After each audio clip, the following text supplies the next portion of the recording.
Hi guys, welcome back to my YouTube channel. So ఈరోజు వీడియోలో మనం డిస్కస్ చేద్దాం రీసెంట్గా రిలీజ్ అయిన ఆడు జీవితం ద గోట్ లైఫ్. నేను ఈ మూవీ వచ్చేసరికి మలయాళంలోనే చూశాను, ఎందుకో తెలుగులో చూడబుద్ధి కాలేదు. సో తెలుగులో డబ్బింగ్ మళ్ళీ ఏమవుతుందో అటు ఇటు అని చెప్పేసి నేను మలయాళంలోనే చూశాను.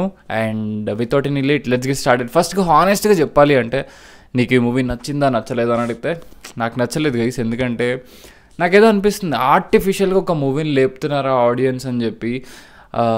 అదొక సర్వైవల్ థ్రిల్లర్, అది చూడకపోతే చాలామంది ఇప్పుడు ఎట్లా ఫహద్ ఫాసిల్ గారిది ఒక డైలాగ్ ఉంటుంది, అందరికీ నచ్చేసింది నువ్వు నచ్చలేదు అని చెప్తే మనకేదో ఒక ఫోమో అంటారు కదా, ఫియర్ ఆఫ్ మిస్సింగ్ అవుట్, ఆ ఫీల్ వస్తుంది అన్నట్టు.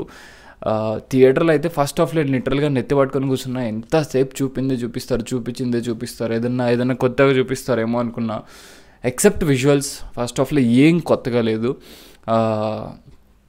ఒకటే సీన్, ఒక 5 minutesలో చూపించే సీన్, దాన్ని లాగి లిటరల్గా పేషెన్స్ పట్టుకొని కూర్చోబెడతారు.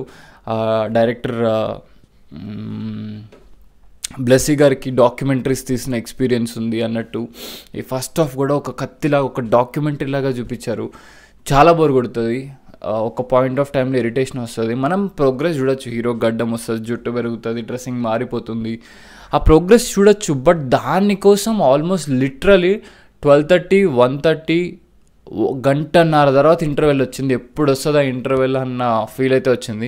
నాకైతే ఫస్ట్ హాఫ్ అస్సలు నచ్చలేదు, ఎక్సెప్ట్ సినిమాటోగ్రఫీ, విజువల్స్ బాగున్నాయి, ఏఆర్ రెహమాన్ గారి బ్యాక్గ్రౌండ్ స్కోర్ బాగుంది. అది తప్పితే ఫస్ట్ హాఫ్ అసలు మీరైనా ఒకవేళ మూవీకి వెళ్తుంటే మాత్రం ఆర్ ఓటీటీలో చూస్తున్నా కానీ ఫస్ట్ హాఫ్ మాత్రం మీరు అన్నీ మూసుకొని థియేటర్లో వెళ్ళి డబ్బులు కట్టాం కాబట్టి కూర్చొని చూడాలి.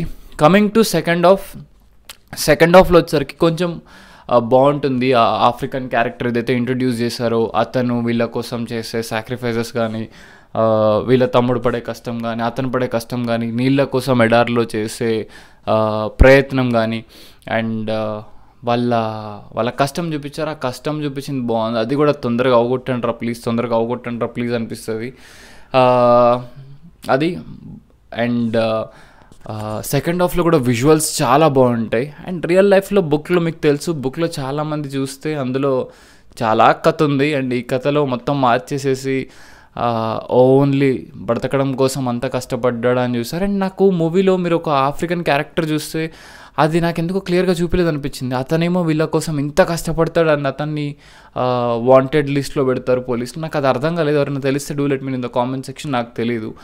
అండ్ ఆ పోర్షన్ అయితే బాగా చూపించారు. అండ్ క్లైమాక్స్లో కూడా ఏం జరుగుతుంది రియాలిటీ అనేది లాస్ట్ 15 minutesలో చూపించారు. అండ్ లాస్ట్ అతను రికవర్ అవ్వడం, ఆ ఎపిసోడ్స్ అన్నీ బాగానే ఉన్నాయి, కానీ చాలా పేషెన్స్ టెస్ట్ చేశారు గైస్. నాకు అదొక్కటి చిరాకు వచ్చింది. ప్లస్ పాయింట్స్కి వచ్చేసరికి విజువల్స్ బాగున్నాయి, ఏఆర్ రెహమాన్ గారి బ్యాక్గ్రౌండ్ స్కోర్ బాగుంది, ఒక సాంగ్ వస్తుంటుంది మూవీలో, ఆ సాంగ్ బాగుంది. అంతే తప్పితే మరి మంజుమెల్ బాయ్స్, ప్రేమలు, లేకపోతే ఆజ్లర్, లేకపోతే అంత అయితే ఉండదు. ఒక యాక్టర్ కష్టపడ్డాడు, వెయిట్ లాస్ అయ్యాడు. అది యాజ్ అన్ యాక్టర్ వాళ్ళు ఇచ్చే 100% వాళ్ళు ఇచ్చారు. బట్ స్టోరీ ఎంగేజింగ్గా ఉండాలి అంటే అది మిగతా వాళ్ళ చేతుల్లో ఉంటుంది. అది మెయిన్ లీడ్ ఏం చేయలేడు. మెయిన్ లీడ్ మాత్రం చాలా కష్టపడ్డాడు. తను చేసింది వర్క్ ఎక్స్ట్రాడినరీ. ఆ వెయిట్ లాస్ అవ్వడం కానీ ప్రతి హీరో చేసేది, అది దానికి పొగడ్డం ఎందుకు? They are getting paid for it. వాళ్ళకి పైసలు ఇస్తున్నారు కాబట్టి చేస్తున్నారు. విక్రమ్ గారు ఐ మూవీ కోసం ఎంత చేశారో మీ అందరికీ చెప్పక్కర్లేదు. కష్టమే మూవీని హిట్ చేస్తుందా అంటే కాదు. ఆ కష్టానికి తగ్గట్టు మూవీలో చాలా కంటెంట్ ఉండాలి. ప్రతి హీరో కష్టపడుతున్నారు, అది సమాజ సేవ కాదు. They are getting paid and they are doing it. And వాళ్ళ ప్యాషన్ అది. ఇప్పుడు క్రికెట్ ఆడుతున్నప్పుడు అందరికి ఇంజురీస్ అవుతాయి, అయ్యో ఇంజురీస్ అవుతున్నాయి కదా అని చెప్పి ప్రతి ఒక్క ప్లేయర్ని సెలెక్ట్ చేస్తారా? లేదు. ప్లేయర్లో కెపాసిటీ ఉంటే అండ్ ఆ ప్లేయర్ తన యొక్క స్కిల్ని చూపించుకుంటే సెలెక్ట్ చేస్తారు. లైక్ అందరూ కష్టపడుతున్నారని చెప్పి మూవీస్ హిట్ అయిపోతాయంటే ఆ సినిమాలో కూడా అలా కంటెంట్ ఉండాలి. పర్లేదు, ఒక్కసారి అయితే చెక్అవుట్ చేయొచ్చు. టాప్ నాచ్ ఎక్స్ట్రాడినరీ అంటే లేదు, నాకు థియేటర్లో బోర్ కొట్టింది. అది నా హానెస్ట్ ఒపీనియన్. ఎవరు ఏమేసుకున్నా నాకు ప్రాబ్లం లేదు. ఇది Aadujeevitham the goat life movie, నా ఒపీనియన్. మీకేమనిపించిందో do let me know in the comment section. Thank you for watching this video. మరింత ఇంట్రెస్టింగ్ కాంటెంట్తో ముందుకు వస్తూ ఉంటా. Until then take care, keep smiling, by.